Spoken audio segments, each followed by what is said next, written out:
travel and stuff like that. Good evening, Commissioners. Welcome to tonight's City Commission meeting. Great to see you all here, and it's great to see members of the public that have joined us this evening. We thank you for your interest in what your city government is up to, and we also would like to acknowledge those that may be watching online. Thank you for your interest as well. We'll begin tonight's meeting with a prayer, which I will lead us in, and then we will go right into honoring our flags. Please pray with me. Our Heavenly Father, we praise your greatness. We thank you for the many blessings that you give us each day. Lord, not the least of which, we thank you for the wonderful community that you've called us all to live, work, and serve in. And we pray that you would pour your blessings out here and bring glory to yourself. Lord, guide us this evening as we discuss the city's business and make us wise and good managers, good stewards of the blessings that you've trusted to us. And I pray these things in the name of Jesus. Amen. Amen. Please join me in honoring our nation's flag. I pledge allegiance to the flag of the United States of America and to the republic for which it stands, one nation under God, indivisible, with liberty and justice for all. I salute the flag of the state of Mexico, the sea symbol of perfect friendship among united cultures. Our meeting is called to order. Ms. Reyes, would you call the roll, please? Commissioner Madrid? Here. Commissioner Casals? Here. Commissioner Elliott? Here. Mayor Pro Tem Bryant? Here. Commissioner Garza? Here. Commissioner Rowley? Here. Commissioner Paula? Here. Commissioner Burns? Here. Mayor Morris? Here. Thank you, Ms. Reyes. Appreciate that. Next is approval of the agenda. Commissioners, you've had the opportunity to look the agenda over. Do you recommend rearranging or removing any of the items, or is there a motion to approve? Make a motion to approve. Second. Motion to approve from Commissioner Madrid. The second came from Commissioner Garza. Commissioners, please vote.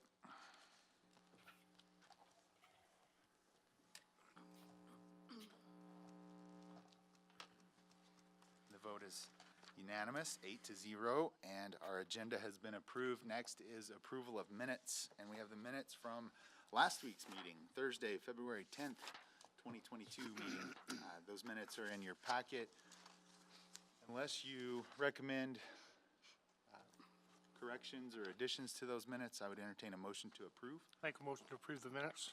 Thank you. Motion to approve Second. from Mayor Pro Tem Bryant, second from Commissioner Paula. Commissioners, please vote. And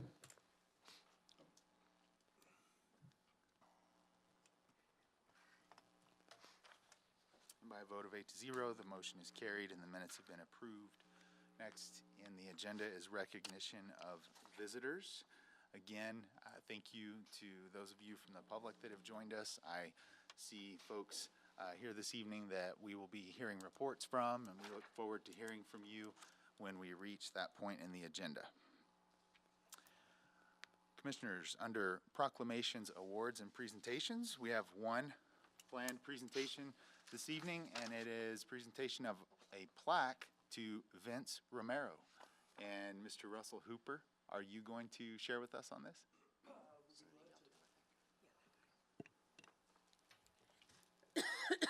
Our Parks Director, Russell Hooper. Good evening, Commissioners, Mayor Pro Tem, Mayor. How are y'all doing this evening? Good. Doing great. Turned into a beautiful day. It's a little cold. But no, we had a great meeting earlier. No, we're here. Vince Romero, if you want to come on up here, I appreciate it. Vince has worked for the city about 25 years now, give or take a few weeks, I believe. Yeah, how do you keep count after all that time? He started off as a zookeeper. He worked his way up to assistant director and director of the zoo. He's got a love of animals and a love of the outdoor and the wildlife. He does a lot of big game hunting, and then he protects the animals in the zoo. So it's kind of, he's bipolar a little bit there. But he loves the outdoors. He does softball coach. He's done a lot of other things. He oversaw the $1 million restoration or renovation of the zoo and really carried things.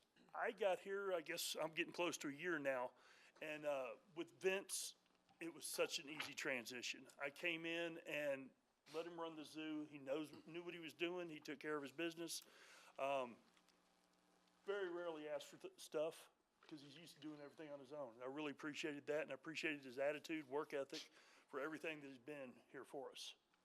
So I know he's got support from other members of the zoo back here. Now he's up here embarrassed in front of the but no, he's done a great job, and he decided, you know, he wanted to move on and take another direction in his life, but we really appreciate all he's done. And I want to say thank you. I know we've got We do have a couple of things for Vince, I believe. a couple of things, okay? Mr. Who has Howald. earned every one of them, I believe. Thank you, Mayor Pro Tem and Commissioners. This is the time of year, every year, that we actually recognize our employees for reaching certain milestones within their career. So 5 years, 10 years, 15 years, 20, 25 years, 30. In some cases, I've seen some certificates for 35 years this year. Vince has actually been with us, as Russell said, 25 years. And so with that recognition, we always give our employees and started these little towers for them. And so they initially get the base, and then they get a 5, 10, 15-year on-up puck.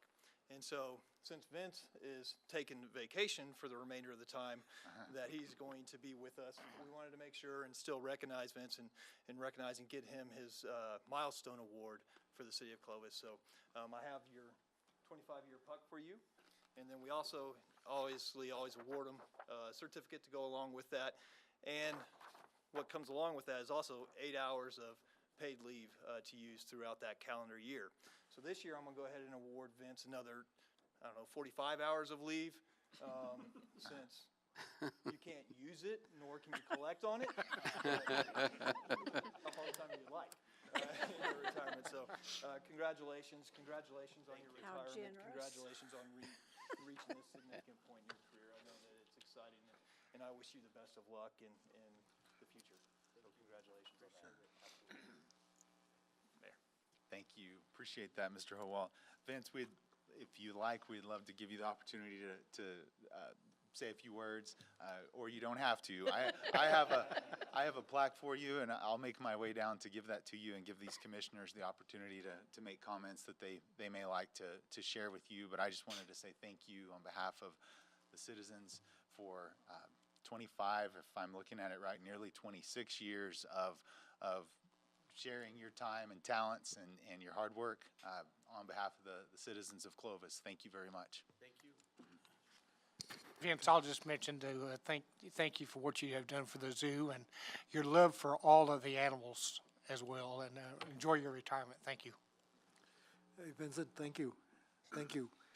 I want to say, you know, my granddaughter and your daughter played soccer, and your girl was a good soccer player. Is she still playing soccer? Yes, sir. And thank you for all the great job you did for the city. And I want to ask all your employees to come up here so that they can take a picture with you. Yes. So, And and Vince, thank you for what you do.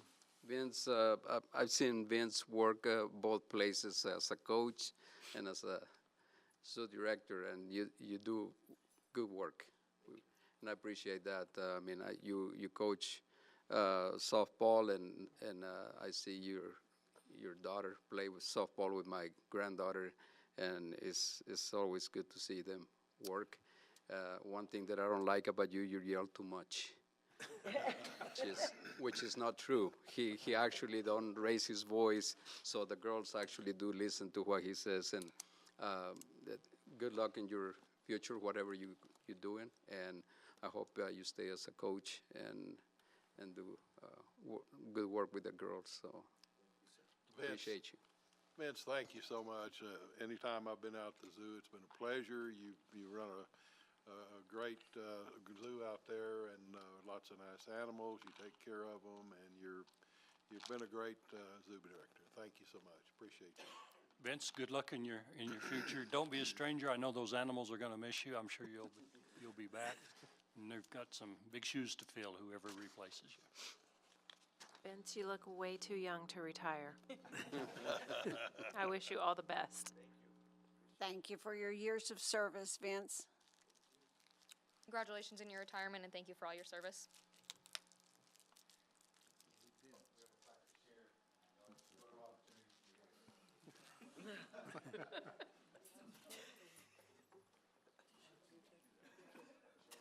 Come on, ladies.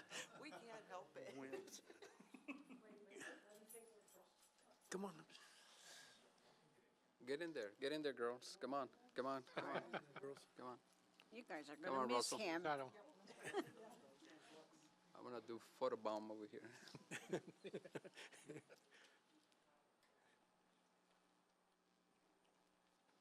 All right.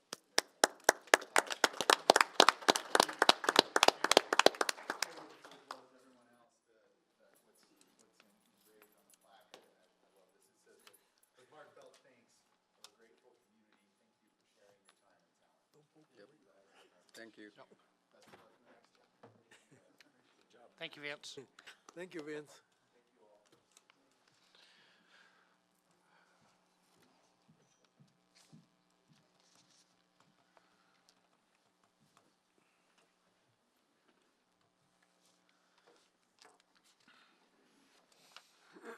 All right, commissioners.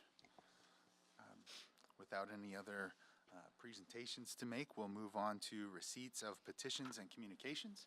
And we have at least one, if not a couple of planned presentations there this evening. The first is Clovis Main Street update from Ms. Lisa Pellegrino Spear. Thanks for being with us this evening. We'll give you the floor. Thanks for having me. Thank you, Mayor, Commissioners, Mayor Pro Tem. Thank you guys for having me, city officials. I'm going to go ahead and jump into ours. Unfortunately, I don't have anybody crying with me unless my board wants to, shed a few tears. But we do have a few new board members I'd like to introduce. We have Tom Moore with Farmers Electric is now on our board as well. Dr. Robin Kirkendall with CCC. And you guys know Becky Wood as well, too, with Western Management. So thank them for being here with us today. Yes, thanks for being here. Welcome. Thank you, guys.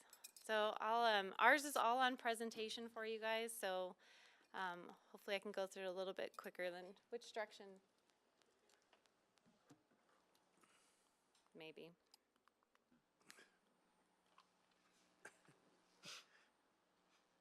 There we go. There it goes. Okay. Messing with you. So, just to give a few of you that aren't familiar, New Mexico Main Street is our parent company. New Mexico Main Street falls underneath the New Mexico Economic Development Department. We're an asset-based economic development organization, so what we do instead of looking to expand into new build, we try to utilize what's already built in our community and restore the heart of the community from within. We have 28 affiliated districts and 8 arts and cultural districts, and then we also have the Frontier Community Program and the Historic Theater Program as well, too. Not sure who's doing it, but so we're an accredited program through the New Mexico Economic Development Department, the New Mexico Main Street Program, and then we're also under the National Trust for Historic Preservation, which was where our National Main Street Program falls. We're an accredited program. We operate on a 4-point program system, which is organization, promotion, economic vitality, and design.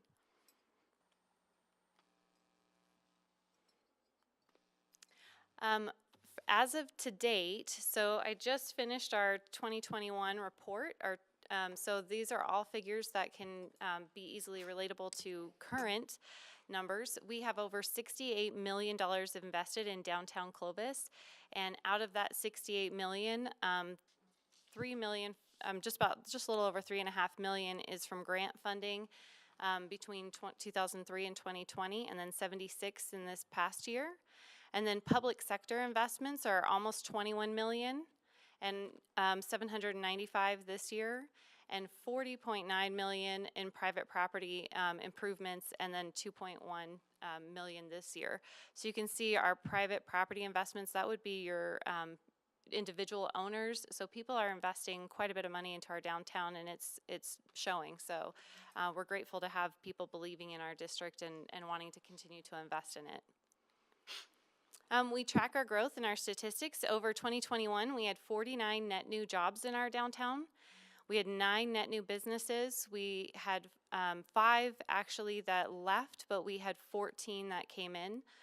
So we did lose a couple of businesses this past year, but we still had a net of 9 new businesses, which is fantastic for our district. I think it's the highest number we've had in many years.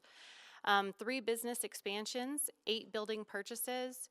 We hosted over 42 different events in our downtown this year, and we had 14 building rehabs and over 997 volunteer hours. We've been busy. So, this showcases that we've got nearly $3.5 million of grants that we've invested into the downtown through local grants, public grants, even private sector grants that we've been able to get into pedestrian and public improvements into our downtown district. Currently, our grant projects that we're currently working on are Capital Outlay, Phase 2 of the Railroad Park. It broke ground on December 1, and thanks to Justin's expertise and help, as well as Leidick and the Nick Griego and Sons are doing the work on it, and it's moving along pretty quickly now, and it's looking beautiful, and it'll be a great contribution to downtown and our highway beautification efforts. And right now, our railroad district's seeing a lot of investment and improvements, so this is a great way to showcase that with a little bit more curb appeal. This is the design plan for that park. There's been a few modifications, but that's pretty much the design plan for it. It will feature our a clock monument there, which is where we're doing our historic bricks. If you'd like to have a brick engraved, we are doing it as a fundraiser to help us continue to do more of these projects. And that will be on the corner, so it'll be a nice contribution to our downtown and see it, so thank you. Additionally, the Rails Restaurant will be opening here very shortly. It's our oldest building in Clovis. It was repurposed into a restaurant now. It's the original 1906 train depot, and it will have dining that will feature indoor and outdoor dining in our downtown, and we're really excited about this. This is a great opportunity for us to showcase that railroad district, to get people back over there, to get people excited about what the roots of Clovis are. Our roots are railroad, and it's just a wonderful way to showcase that and hopefully pull in some tourism off of it as well too. Additional grant that we are finalizing this year will be the train restoration, and we are, as you can see in that top photo, that photo was some of our volunteers from the Christmas parade, and we did photos with Santa, and we do that each year out there at the train park. And the train is in need of new painting, so we do have some funding left. We've already gotten bids for that and just working through that process to hopefully have the train restored with a new coat of paint that will hopefully be more durable than the last one, to last our winds and sand and sun that we get here. So we're looking forward to a nice shiny coat on that this year. Some additional projects downtown. We've got the 7th Street and Mitchell project that is under development right now. That's a $400,000 capital outlay project through Curry County, and that will be right on the corner of 7th and Mitchell, and they already tore down the buildings, as you can see there, and that will be the design for it. It'll host some extra parking in our downtown district. And then they also completed a $120,000 parking lot at 5th and Gidding, which really cleaned up that and looks really nice, and it's a nice addition. Again, more additional parking, much needed in our downtown right now. Another capital outlay project that we have is our Artery Projects. As you guys know, this past year we installed 15 of the kinetic wind art pieces, and this spring we'll be adding 18 metal plants that we've got coming in that are all made out of stainless steel by an artist, and then they're heat treated, and so each one of those will go into our flower pots, since we can't they're kind of little ovens for plants, so we'll be putting those in our flower pots, and they'll be beautiful all year round. So it'll add some more art to that, and a nice curb appeal to our downtown district.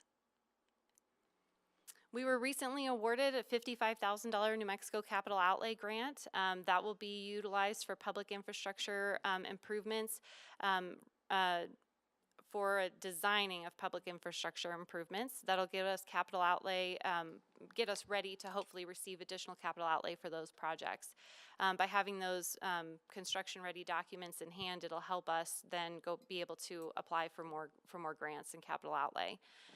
That'll help with street signage, parking, lighting, potentially wayfinding, all of those different types of projects that can be incorporated into one plan. So we have a more comprehensive district plan and also a more cohesive design for our downtown. These were some of the new businesses that we saw this past year. As you guys know, we've had Bandolero, Roosevelt, R&R Pool Hall, we had Levine's, La Guatemalteca, Girasol's, Milo's Protein, let's see, trying to see, Firehouse Workspace, of course. We also had a few more. We had Zia Tactical. These are all a little bit newer since the last time we presented. Zia 46 Tactical, which is on Pile. Frank Rio Law, Performance Agricultural Services. We have House of Fades that opened up downtown as well too. They've been really busy and very proactive. PMR Automotive and Sales.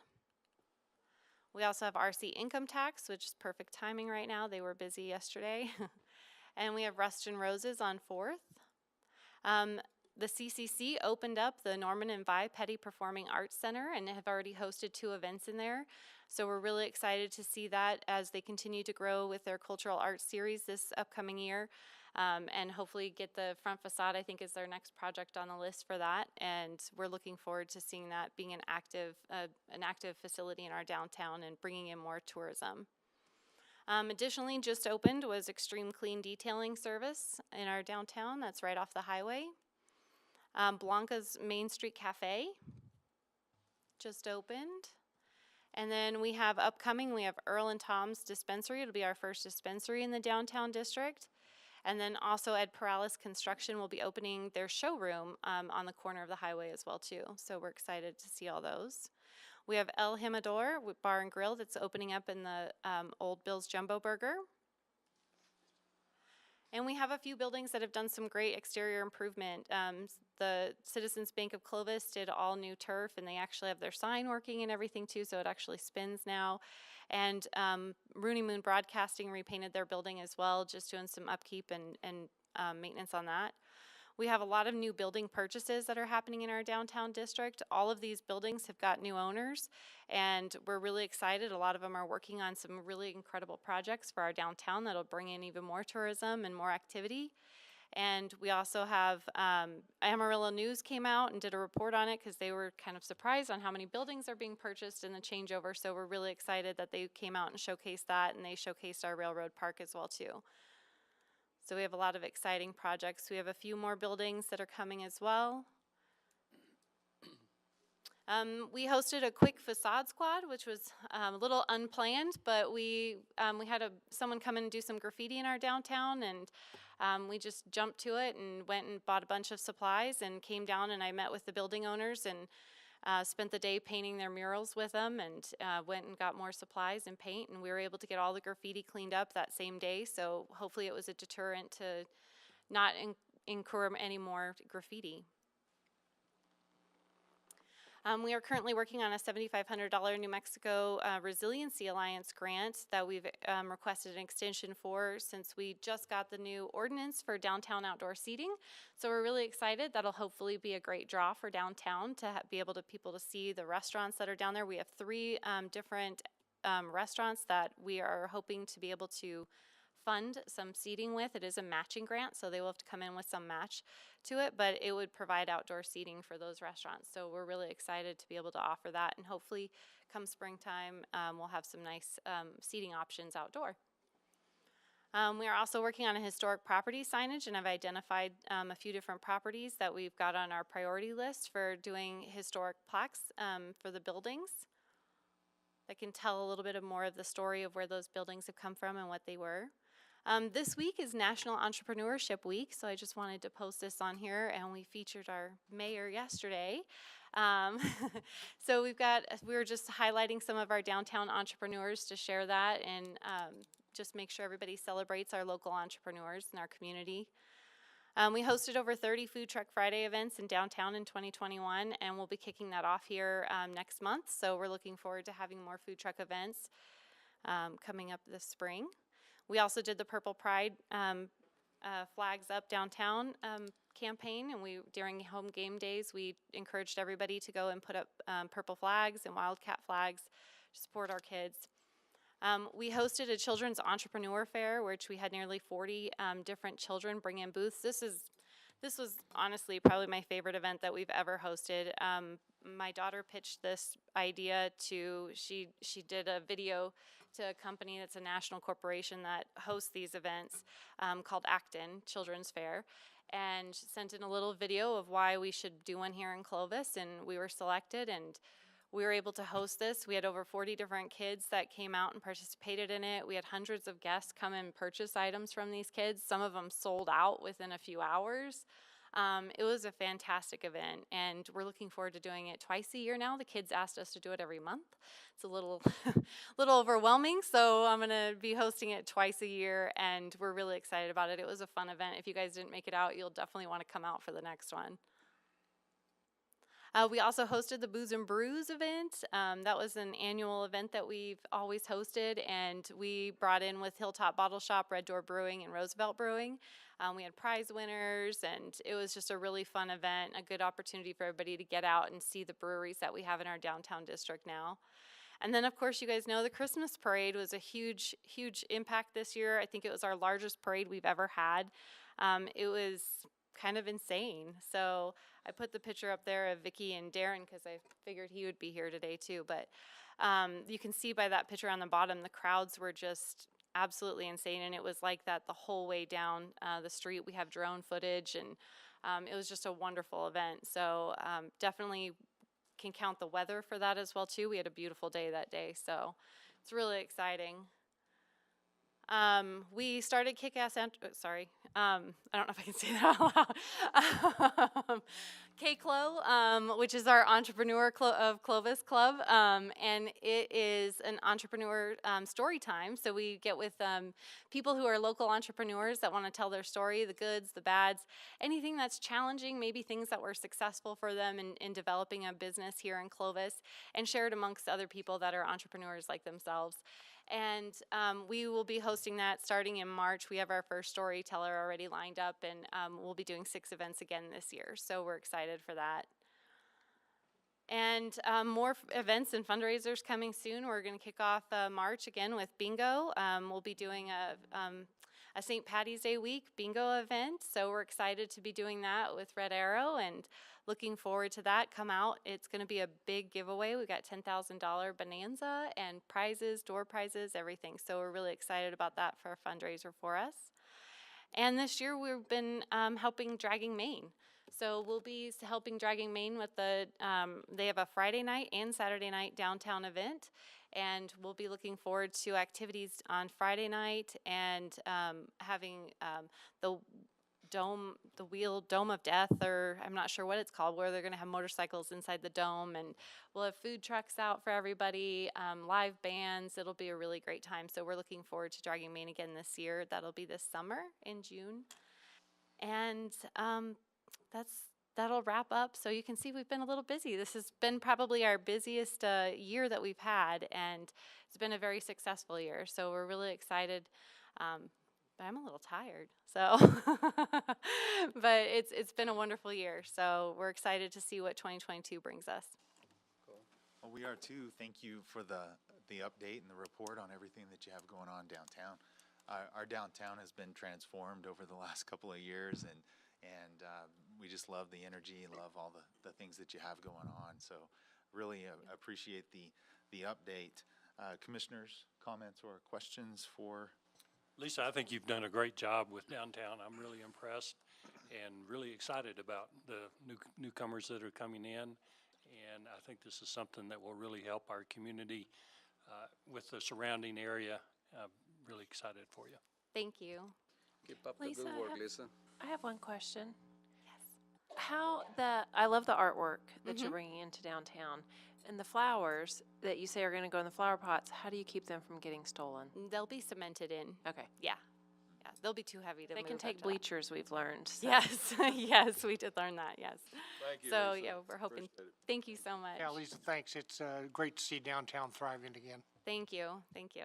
Thank you, It's- Lisa. Thank you and you and your board. Thank you. For what you guys Thank do. you to your board and board Yes. members. Thank you for your service. Yes, it takes a team, just like it takes a village. So, we're really excited to see everything that's finally coming together with downtown and all of the projects we work on so hard for many of years to finally come to fruition and see those things finally, being those catalytic projects that help improve the investment opportunities for our downtown businesses and entrepreneurs. Certainly. So, thank you all. Thank you. Thank you. Thank it up. you. It's a good presentation. I liked all the pictures. I always like pictures. Okay, we are still in receipts Because of you were in petition. there. What's that? That's because you were in there. Thanks, Commissioner. I think that we have AJ 40 joining us from the Municipal League this evening. Yes, that's correct, Mayor. Okay, Executive great. Director. All right, Executive Director of the Municipal League, Mr. AJ 40. AJ, if you're on, we'll give you the floor. And actually, before I give you the floor, I just wanted to say thank you so much for joining us. You must be exhausted. I know that the session just ended today at noon, so I'm surprised that you're able to be here with us. So thank you very much. I'll give you the floor. Thank you, Mayor, councilors. A little bit tired. We made it through the final stretch. But no, I do appreciate the invite. I apologize for not being able to make it last week or the week before. We were in Senate tax. Well, Mayor, where would you like me to start on the update? Is there anything specific, or do you want me to start at the top? Well, how about this? Start at the top. You can just kind of go real high level, and then if these commissioners have questions, maybe you'll be able to drill down on something. But we wouldn't ask you to give us a real lengthy, exhaustive report. We know there was a lot that went on, but maybe in particular the success that you and the league had in getting some things amended out of the bill that could have hurt us. Certainly would love to hear about the election bills. But with that, I'll let you decide what to update us on. I appreciate that, Mayor. And yeah, I will start there. The moratorium language. So the tax bill, right? We had duplicate tax bills on the House and Senate side. And this started early in session. They included a provision that would cap our revenue for 5 years. So for 5 years, no local government would be able to enact any revenue increases. The idea behind that would be, right, they ultimately wanted a 0.25% reduction in the state rate. So we have our 5.125. This would not have affected our 1.225 local distribution, just that 3.9% state rate. So the idea was, so we wouldn't immediately absorb it. They were going to hold us flat for 5 years. Obviously, that was a no-go. The precedent issue alone is something we could never agree with, nor could we come to a compromise. They offered 4 years, 3 years, 2 years, 18 months. And it was an absolute no, because once we allow them to make decisions on your behalf, that precedent is set. And so that was an immediate no. We had many discussions with leadership on this, but the reality is, at the end of the day, it was you all that made the difference. When we pushed out that email asking for help, make those phone calls, send those emails, they immediately switched. So when we went into Senate tax, the sponsor of the bill came in with a stack of emails and a list of phone calls that he had received from all of you saying, don't do this to us. Don't set this precedent. Don't make this decision on our behalf. And so in our presentation, the main piece of this was public safety. DPS is getting a 16% increase. They have 100 vacancies. And I know the vacancy rate you all have.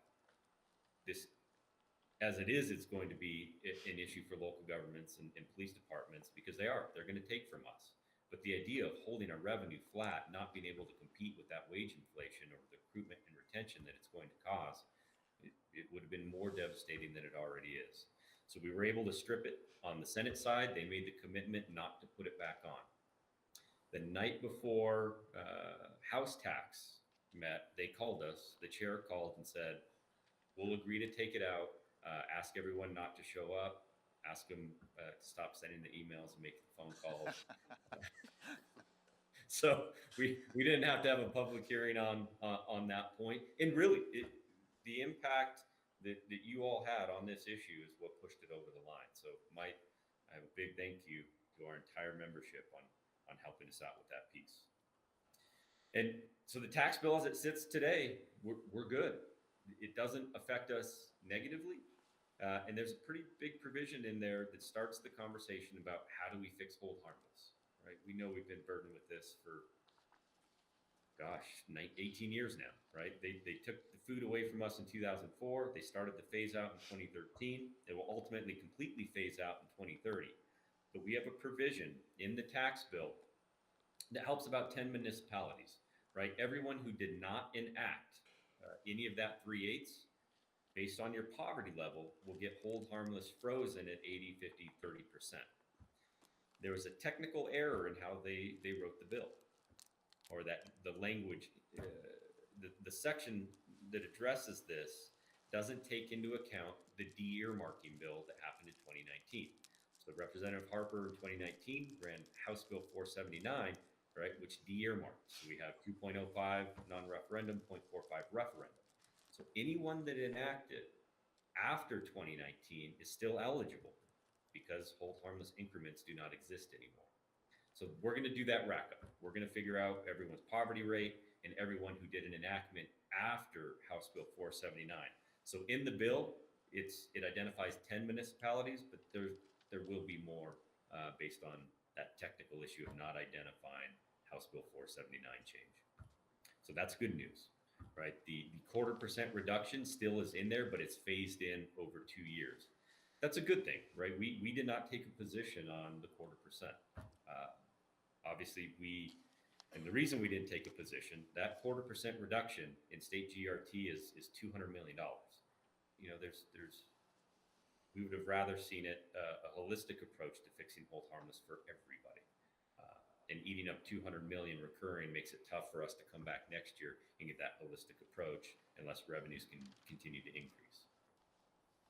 So that's the tax package as it sits. We're very happy. There's a lot of recurring dollars in there for those 10 plus municipalities that will get their hold harmless frozen, and we'll continue to work on that holistic approach for fixing the hold harmless issue for everybody. I think the biggest win, and this is significant. So when we went through policy and resolutions, right, our marching orders were tax policy and public safety. I can't tell you how happy I am on what happened with public safety. And I don't get too excited, right? Session's been over for 5 hours, and I always worry about vetoes. I don't start sleeping well again until March 9th, right after the 20-day bill signing period. So when I know all of our bills get signed, then I'll be happy. But ultimately, the public safety package, right? This session was so focused on public safety, criminal justice, increasing penalties. But ultimately, what Senate Judiciary did, they were listening over the last 3-4 years. The bills that we have authored, the bills that we have presented to Senate Finance, that Chairman Munoz has carried for us year over year, they ultimately took a collection of what we have worked on, whether it be Senate Bill 375 from last year, Senator Engel, Chairman Munoz, this year, Chairman Munoz's Senate Bill 3. They ultimately rolled this into an omnibus package, which is absolutely amazing for us.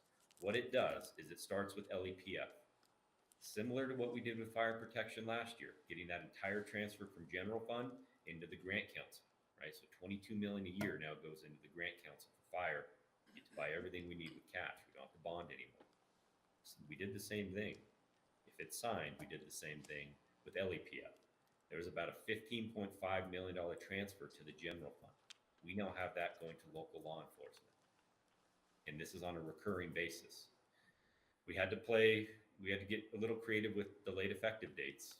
But ultimately, what's going to happen is every police department, every local police department will go from 45, it's a tiered approach right now, 25, 35, 45,000 per department, will go to $95,000 per department. And every officer will go from $600 to $1,500 for your equipment and training needs. That's significant, and that's on a recurring basis. The next piece of this, probably the most important, we increased the death benefit, right? We see the claims. Right? We also, part of the league is the New Mexico Chiefs of Police. The current death benefit is $250,000. We all know we can't put the value on a life, but I know 250,000 is nowhere near just the income replacement, right? What we did is we took the average salary of an officer through retirement. That's about $3.8 million. The cost of raising a child to 18, it's about $245,000. So we used that analysis to say 250 is not enough. So we were able to get the increase to $1 million. So we are now the highest in the country for death benefit for a fallen officer. And that's now in statute as long as it gets signed. So in this entire package, we get about $15.5 million recurring to local police departments, the $1 million death benefit. We get recruitment and retention grants at $10 million a year for the next 5 years. We get a $50 million block to use for recruitment and retention. And we get some smaller amounts, $1.8 million for recruitment stipends, and then about $1.3 million for training. So our entire law enforcement package for local governments on a recurring basis, we're looking right about $16 million plus the $50 million for 5 years. So this omnibus package that came out of Senate Judiciary and Senate Finance, right? Both chairmen were the ultimate sponsors of this bill. This is a major benefit for local governments, and this is all local governments treated equally, right? There was no winners and losers picked. That's why we have the $95,000 per department to help the smaller ones, and an increase per officer that helps everyone equally. That's a big change for us. This is the tax policy change, right? This is that piece where we all pay that 10% tax. Our auto insurance, property and casualty, it no longer goes to the general fund. So between fire, Fire Protection Fund and LEPF, that's about $36 million recurring that will now be going to local governments instead of the general fund. So I look at that as a pretty big win and a pretty big shift in tax policy. I would have to agree. That's great. That is outstanding. Thank you for covering that. Yeah, Mayor, it's a big deal, right? This shift that we're now seeing, where historically local governments were nickel and dime. And it's these details within our tax structure that they were able to siphon off these transfers to general fund. And now we're just moving it back the other way. So those were the two main focuses we had. We did lose one, right? Those two bills are great news for us, but I lost one on the House floor this morning, which they ran out of time. The last 2-3 days, they always lock up, and that's what happened. Every bill in the House was debated for 3 hours. We went all night last night. So we had 4 all-nighters in the last week. So I guess we've been up for 2 days in a row now. But because of the 3-hour debate on each bill, we did not get to Senate Bill 137. That was Senator Kernan's Local Government Safety Net Act. I wanted this. This was another precedent issue for us. If the state is going to make a tax policy change, House Bill 6 from 2 years ago, destination sourcing, overall it was good, right? And the legislature loves to use on average. On average, yes, it was a net positive for everybody, except for Carlsbad and Hobbs, right? They have the consolidation of service companies in Carlsbad and Hobbs. All of those businesses that they support, all of that revenue now goes to the state or the county. So the 5.125% now in its entirety goes to the general fund, right? They're even taking our 1225 local distribution. The local increments, they don't get that anymore. That goes to the county where the service is being provided. So for Carlsbad, it's about 8.8 million in losses the first 6 months of destination sourcing, right? Their GRT budget is 50 million. So it's a problem. Hobbs, it's a similar loss. What we were trying to do is put a $50 million fund in place, and we called it the Local Government Safety Net Act. So anyone who is adversely affected by destination sourcing would be able to tap into this fund every 6 months to ultimately get their losses backfilled. We made it through every committee unanimously, and it's been sitting on the House floor calendar, and when they went to 3-hour debate, we ran out of time and lost it on the floor. It worries me. Carlsbad and Hobbs are gonna be hurt by this, so we're not gonna give up. We're gonna have to come back. Senate Finance made a commitment to work on a holistic approach, but it's gonna be a tough year. So we need to come up with a permanent solution. And I am disappointed we lost that one, because that was another precedent issue. Whenever the legislature runs a tax bill, we want this attached to it. They can rebalance our tax system, fine, but not at the expense of bankrupting our cities. So going forward, this will be hopefully in addition to any tax bill they run, where they have this safety net in place until we figure out the unintended consequences of ultimately what was enacted. Capital outlay, it's a big number, 900 million. We don't really focus on the individual projects. I pretty much stay away from capital outlay. I know everyone has their own individual process for capital outlay, but it's a $900 million package. So there's a lot to give away, and it's just the beginning, right? My guess is after bill signing, as we get into the summer, the governor's going to start releasing her infrastructure money. That's going to go directly to her agencies, and then ultimately divvied out for our projects that were presented at the infrastructure conference. They have that master database. I know Mayor Marty Chavez has made his recommendation, so we'll see what comes out of that, but I think it's going to be several months. The second part of that infrastructure package, half of that money is it's all grants. So we've now hired a grant writer that we have on contract. So we're going to start those trainings where we'll identify the grants, we'll write the templates. We may have to bring on an IT solution to help everyone track them. But we want to make sure we don't leave any of that grant money on the table. So we'll start with one grant writer. We'll see what capacity looks like. Right, this is going to be train the trainer. So we're going to monitor that. If we can find more grant writers, we can partner with the COGS. We don't want to leave any money on the table. So that's a big focus of us for the league after we get out of session. And for us, out of session, like I said, is after March 9th, after bill signing. There was a House Bill 62.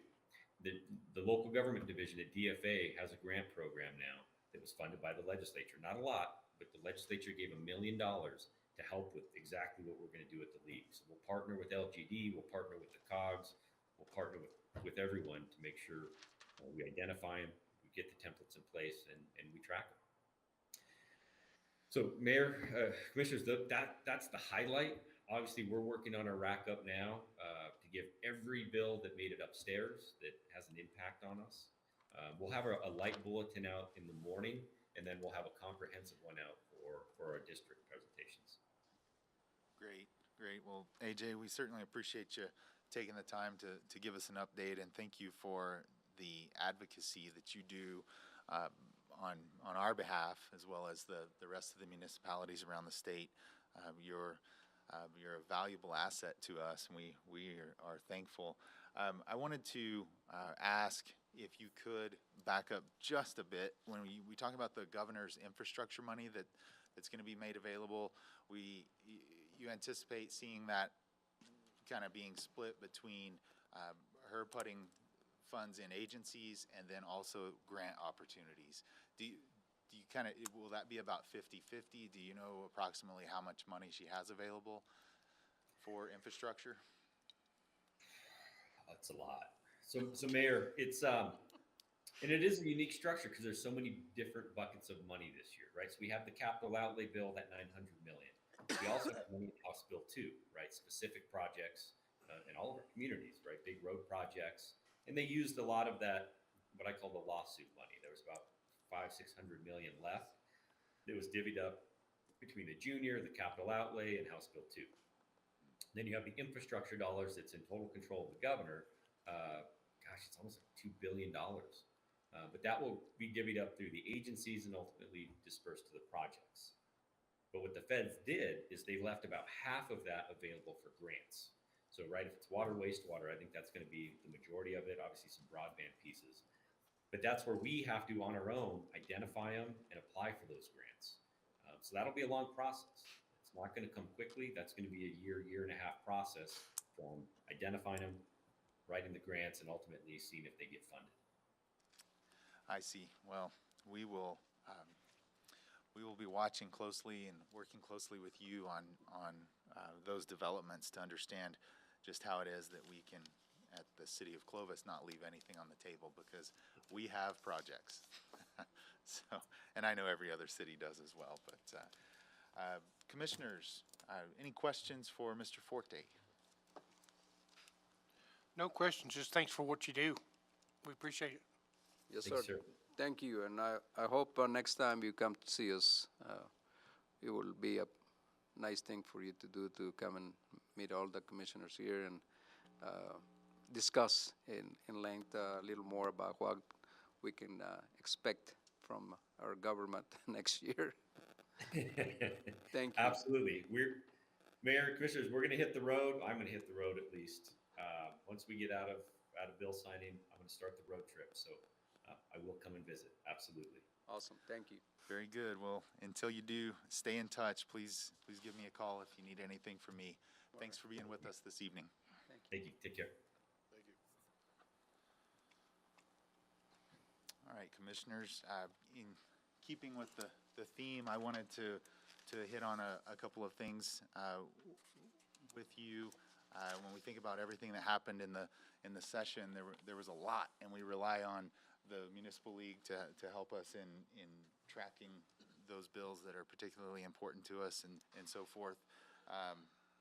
And to reiterate Mr. Forte's point that until March 9th, until the bills are signed, nothing is done. But obviously, one of the things that's of great interest to us here at the city is capital outlay. And so I just wanted to share with you, you may have already looked at Senate Bill 212, but that was the capital bill. And if you looked at that, you see that one, our community, our community did really well. If you look at what CCC was able to get and so forth, but wanted to highlight a couple of things in capital for us. It does look like our delegation helped us out with the $375,000 that we asked for in parks and playground construction and improvements, those types of things. Wanted to point out that also the Hillcrest Senior Center project, as you all know, we had that funded.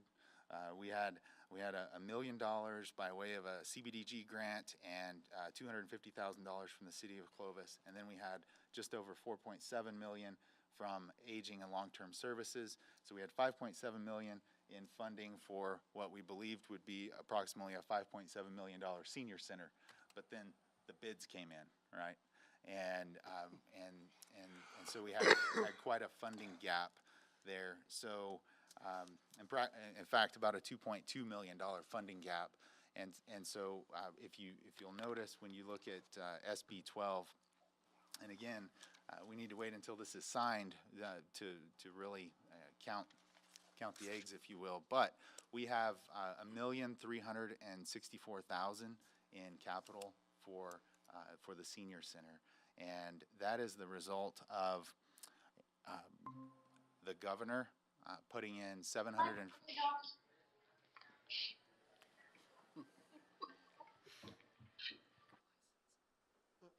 Who has joined us? It's for the liquor license, Mayor. Okay, all right, very good. Well,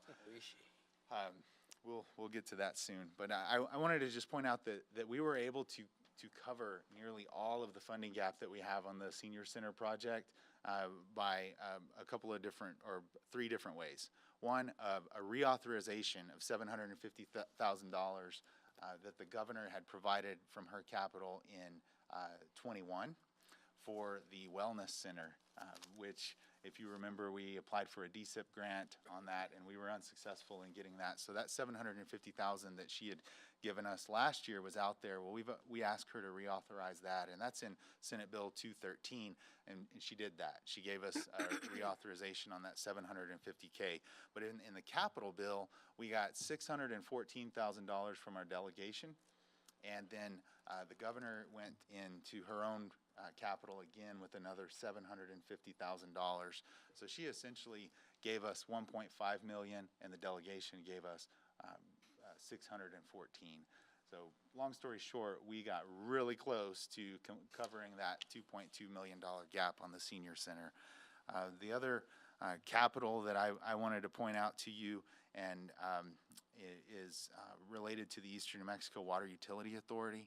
As you know, we're the largest member of that, and this is a very important project for us. I've told you over and over again about the infrastructure bill at the federal level and what we expect or we hope to see in the way of a large uptick in the federal funding that's going to flow in for this project. And so as a result, we needed to lobby the state about the 15% share that they have.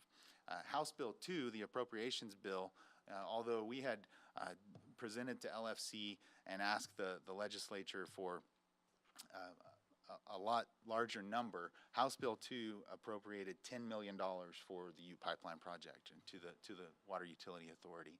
Seeing that number was considerably short of where we would need it to be in order to match the federal funds that are coming. I actually was able to approach the governor about this project as well, just as I did on the Senior Center project, and I'm very happy to tell you that as a result of that and others' efforts as well, the governor has put $20 million of her own capital into that project by way of the capital bill, SB 212. So that's just a big deal. The U Pipeline project is the linchpin.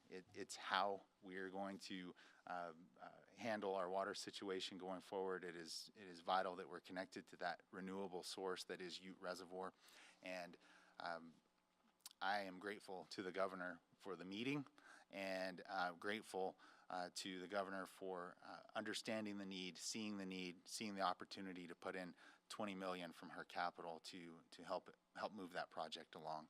So I just wanted to point those few things out to you from the Capitol. If you remember, we had several other outlay requests that we made of our delegation. We unfortunately weren't funded on those things, but you heard AJ 40 talking about the opportunities that we have for infrastructure funding, and we're going to work very hard and go get all of those things. And then outside of that, if you just look at how funding is around the state, I mean, I think we have a good shot of approaching DOT for roads and street projects and so forth, and just as an example. But I think we're going to be in good shape going forward. We have to stay on the job, though. Mayor, could I make a comment? Yes, please, Commissioner. Having witnessed your work at the Capitol, I just want the rest of the commission to know how hard you worked for that and how tenacious you were, and played some politics and got into the governor's office. Had you not done that, we would now be short $20 million and $22 million, I guess. I think that's extraordinary, the work that you did, the time you spent, and was probably, I'm assuming, the best dollar spent on your time. Wish I could make that much money. Yeah, probably so. Well, we're a big team here at the city of Clovis, and my goal has always been to just work really hard and be a good team member, be a good teammate, and get the folks in Clovis and the region the most value possible on my time and effort. But we're a team, and I'm grateful for the opportunity to be a part of the team, and again, grateful to the governor for hearing our appeal and funding us at that high of a level. Any other questions or comments about the session? There will be unfolding and learning and processing what's happened in the session for a good while, I'm sure. But anything else tonight on that? Nope. All right, very good. Thank you. I wanted to hit on voting once again. I won't go through all of the charter questions, but I just want to encourage the public. I want to encourage the voters in Clovis to get out and vote and elect your commissioners in your districts, but also be aware of those questions on the ballot. There are 4 questions related to the city charter. I've done a video which is on the city's Facebook page, and you can also get a sample ballot and answers to any questions that you have by contacting City Hall. Anything else under receipts of petitions and communications? Is there anyone that has something that they wish to share with the commission this evening? Very good. Well, we will move on. Commissioners, this is usually the point in the agenda where I read the consent agenda to you. However, we have nothing to deal with on the consent this evening, nor in introduction of and adoption of resolutions and ordinances, nor unfinished business. So we are on to new business this evening. And we have two items. The first is request for approval of a restaurant beer and wine liquor license to be located at 800 East First Street, Suite B. And to advise, Mr. Morris. Thank you, Mayor, and good evening, Mayor, Mayor Pro Tem, and Commissioners. So Owishi, a restaurant here in Clovis, as you mentioned, located 800 East First Street, basically Prince and Mabry, has applied for and received a preliminary approval for a liquor license, which, as you all know, triggers the requirement that we hold a public hearing on the matter. The city has complied with the legal requirements in terms of the publication of tonight's hearing and the timeline prescribed by the state. And so, with that said, I would mention that the owner of Owishi, and I believe it's a sole proprietorship, is Sam Buamidi. I'm probably saying that incorrectly. And he and his attorney are both present via Google Meets. So, Mayor, I turn it back over to you to entertain a motion to begin the public hearing. Okay, Commissioners, can I have a motion to begin the public hearing? So move. Second. Okay, motion to enter public hearing from Commissioner Garza, second from Mayor Pro Tem Bryant. Commissioners, please vote.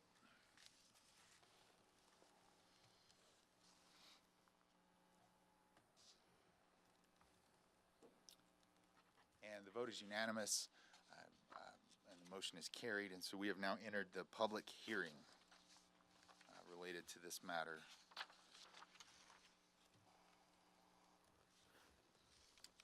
That being said, we're looking for anyone that wishes to provide testimony related to this item. Mr. Morris, can you Sure. give me some direction, please? Sure.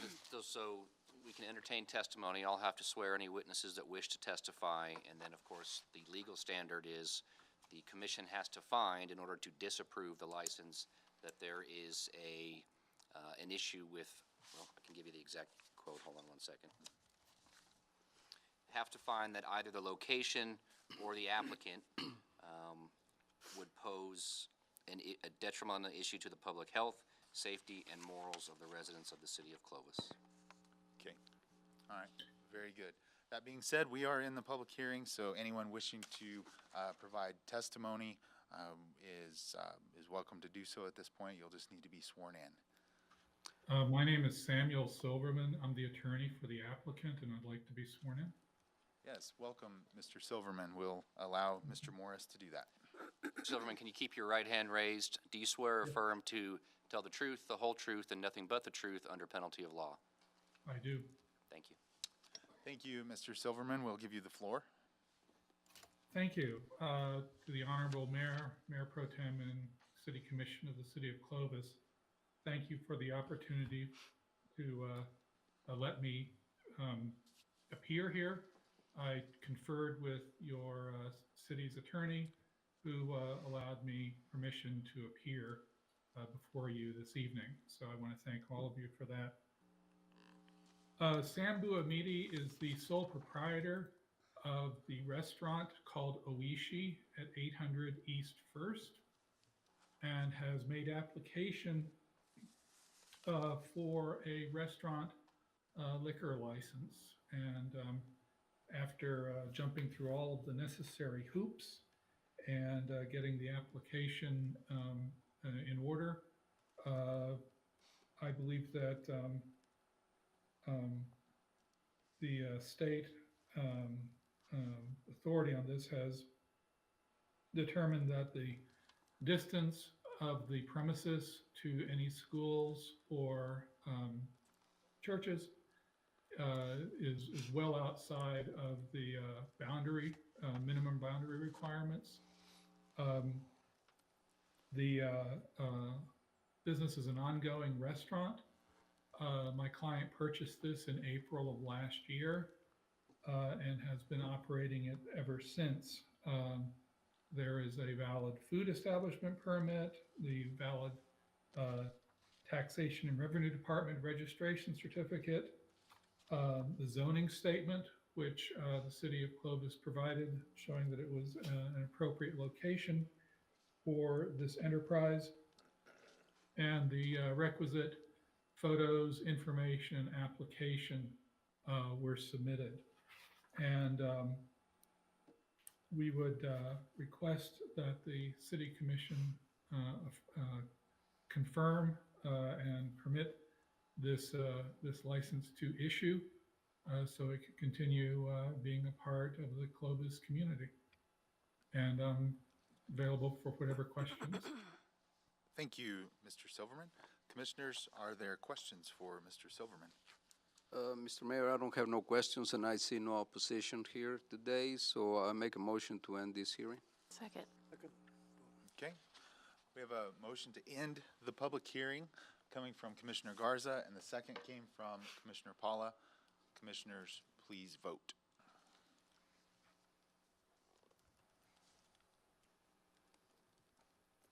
And the vote is unanimous, and we have closed or exited the public hearing, and we are back to the new business item, request for approval. Make a motion, we go ahead and approve. Second.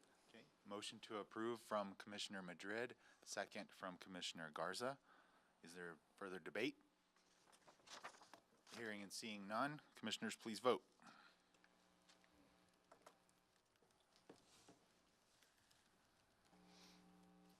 And by a vote of 8-0, the motion is carried. Thank you. Next, new business item number 2 is request for approval to award ITB 21-0813-06 Precision Approach Path Indicator to Bigsby Electric. And to advise on that and share with us this evening is Mr. Brian Jones, and I hope that at some point we also hear from Mr. Harris related to this. You will. Well, Mayor, surprised we Mayor don't. Pro Tem, Commissioners, any questions for Mr. Harris? That's, no, I had hoped to present this several weeks ago, but the bids came in with, for more money than we had. Mr. Harris has gone out and secured that funding, so we do now have the funding to get the Pappy lights installed. Awesome. Outstanding. Is that correct, James? You don't want to say anything. Hey, not gonna talk. Yes, that's correct. Well, Mr. Jones, appreciate that, and Mr. Harris, appreciate you seeming to know how to go find those grant funds and get things done at the airport. The progress out there is amazing. Commissioners, questions or comments on this item? Mr. Harris, I told your daughter that I was going to make you say something, so can you explain in detail exactly what's going to happen with this funding? Well, we have precision approach lighting, basically what it is. It helps pilots find the runway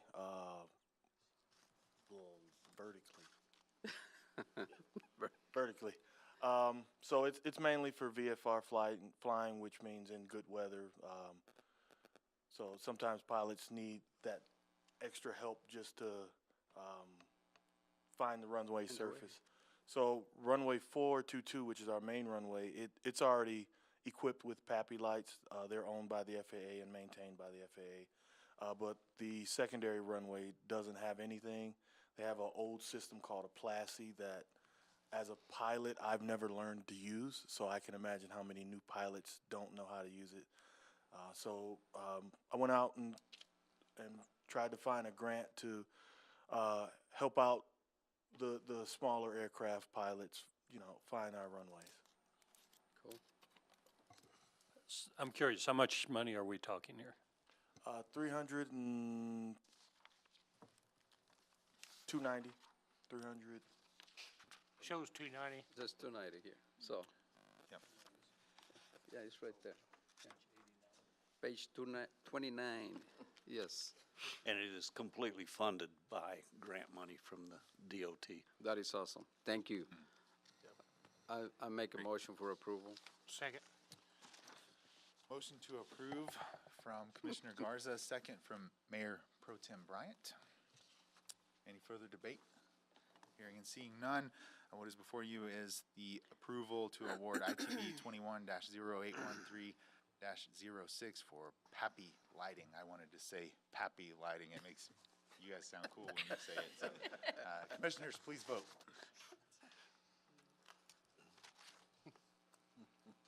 The vote is unanimous. The motion is carried. Thank you very much. We are on to reports of boards, officers, and committees. One planned report there this evening, and it is the monthly investment report from Ms. Leanne Melanson. Ms. Melanson will give you the floor. Good evening, Mayor, Mayor Pro Tem, and Commissioners. This is the summary for January 31st. We started our month a little over 55 million, ending at 56.3 million. Overview, General Fund 1, 9.1 million cash. Solid Waste Fund 2, 2.6 million.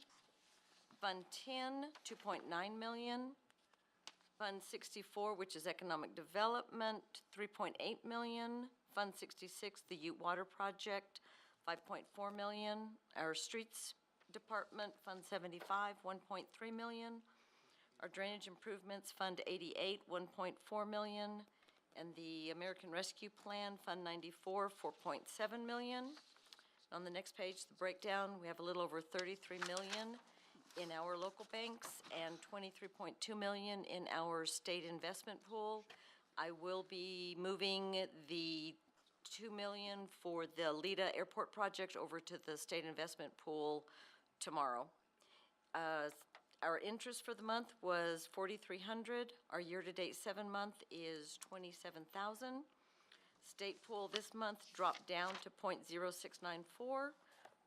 Last month it was 0.0708. We continue to watch that. Gross receipts is not available yet. The state said that it should be available by tomorrow, so I will send you those reports out. And I will quickly change hats. Our election, our numbers as of 5 o'clock, I don't know what the mall has done on the last hour. We've had 80 early votes. The mall has had 40, and I have issued 13 absentee ballots. So we would like to see a lot of people between now and then, and on March the 1st from 7 to 7 at those polling sites. And in our all change of the way we are doing things, working with the Secretary of State, those results will be on the Secretary of State's website the night of the election. We will be posting to them. And in reference to legislation, the 3 voter rights bills that we're going through were all combined at the last moment and died this morning by way of a filibuster. And if you've never listened to Senator Scher filibuster for 2 hours, it's quite amazing the little tidbits of information you get to learn from him. So, and happy to answer any other questions. The man spoke for 2 hours solid and stopped debating at 11:58. And the election bill died. Thanks for the investment report. Thank you for the early voter numbers. I hope that folks are hearing that and that shocks them and encourages them to get out and vote in our municipal election. Commissioners, any questions or comments for Ms. Melanson? And we look forward to the gross receipts report and look forward to seeing that continue to grow. Appreciate it. Very good. We will talk next about future agenda items. Do we have future agenda items to discuss? Ms. Burrows. Thank you. Good evening, Mayor, Mayor Pro Tem, and Commissioners. The only action item I have currently is a liquor license for Shogun. Thank you. Okay, thank you. Any other future agenda items to mention? Very good. We will move on to announcement of date, time, and place of city board and commission meetings. The LEDA task force that you appointed recently to shape the LEDA for retail development policy is meeting Monday at 4 in the Ingram room of the library. Also, City Hall is closed on Monday due to President's Day. Economic Incentive Board will meet at 7:30 a.m. on Wednesday, February 23rd, here in this room. Public Works Committee will meet at 8:30 a.m. Wednesday morning. Yeah, so we'll have 2 meetings in a row here. That Public Works is meeting at 8:30 a.m. on Wednesday, the 23rd here in this room. The Eastern New Mexico Water Utility Authority Board will meet next Thursday at 3 p.m. Parks, Recreation, and Beautification Committee will meet at 5:30 p.m. Monday, February 28th here in the North Annex. Civil Aviation will meet at 5:30 on March 1st here in the North Annex, and our next City Commission meeting will be at 5:15 Thursday, March 3rd. Commissioners, it's been a pleasure. We are adjourned.